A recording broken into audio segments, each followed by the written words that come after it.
আসসালামু আলাইকুম প্রিয় ফেসবুক বন্ধুরা, আপনারা অনেকেই হয়তো জানেন না যে আমাদের পার্বত্য চট্টগ্রামের যে পাহাড়ি রূপ এবং সৌন্দর্য, পাহাড়ের মাঝে এমন কোনো ফসল নেই যেটা ফলানো সম্ভব নয়।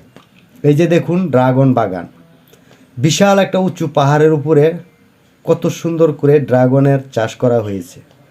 আর এই যে দেখুন বিশাল বড় একটা গ্যাপ, পাশে আছে বন জঙ্গল ভরা বিশাল উঁচু উঁচু পাহাড়। অথচ আমরা বাংলাদেশ থেকে আমরা বিভিন্ন প্রকৃতি ভ্রমণকারীরা দার্জিলিং, নেপাল, ভুটান বিভিন্ন দেশে যাই, কিন্তু আসলে আমরা জানি না যে আমাদের বাংলাদেশের মধ্যেই পার্বত্য চট্টগ্রামে এত সুন্দর প্রকৃতির যে মায়া ভরা রূপ এবং এত সৌন্দর্য আছে, সেটা কিন্তু আমরা অনেকেই জানি না। আমরা দেশে থেকেও কিন্তু দেশের